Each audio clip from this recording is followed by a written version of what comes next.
kaibigan, magandang buhay. Welcome sa aking channel. For today's video ko pala ay magluto na tayo ng maluto tayong tanghalian mga kaibigan. Yung lutuin natin ay magsabaw tayo ng kaning basa. Pantay ba rin mga kunti lang siya. Ngayon ay, kaya pala, inano ko na pala siya, niluto ko na siya. Kaibigan, ngayon ay, ano tayo, maglagay na tayo ng water. Hot water ilagay natin. Ayun siya mga kaibigan, kunti lang yan. Magsabaw tayo kasi, parang matagal tayo ng kanin sabaw. Ngayon, maglagay tayo ng boiling water. Lagay natin para mabilis kanila. Tapos, isimmer natin. At magana tayo ng ating carrots. At lagyan natin ng carrots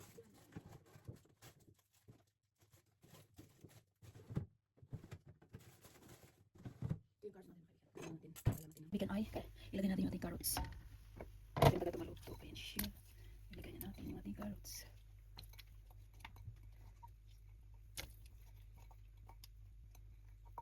Sabay ko na lang yung patatas. Para sa patatas, sinabay ko na siya. Tapos timplahan natin yun. Timplahan ng cheese. Mayroon tayong yung seasoning powder. Yun yung pampalasa natin.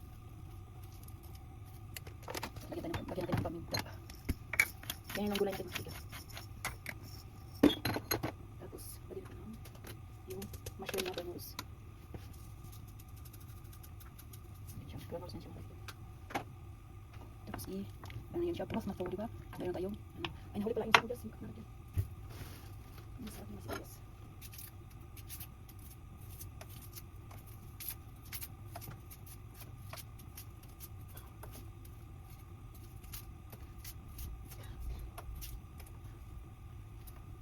Ng sibuyas. Tapos imigas-migas natin. Bigyan mayroon pa pala tayong yung cabbage ba? Yung gulay. Ihalo natin sa ating sabaw. May ilagay na natin ito. Kala ko wala na akong gulay. Ilagay na natin ito mga kaibigan. Gulay tayo. Tapos yan natin. May timpla natin mga kaibigan. Hindi ba maraming sabaw para mayroon tayong lipo. Yan, may babaw tayo na kain.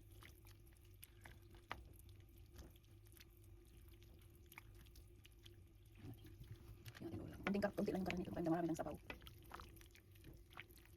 Masarap ito sa malamig na panahon. Di ba lagi ako nagsasabaw?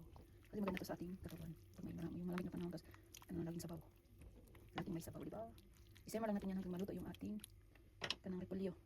Takpan natin yan mga kaibigan. Maluto ng sabaw. Masarap na yan, maluto na yan mga kaibigan. Ito na yung ating nilata.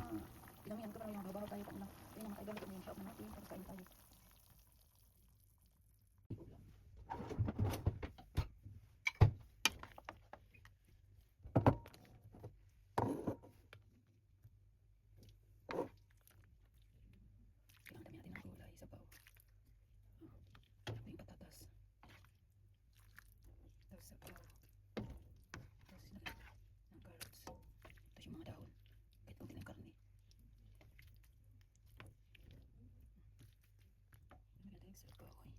Masarap sa malamig na panahon.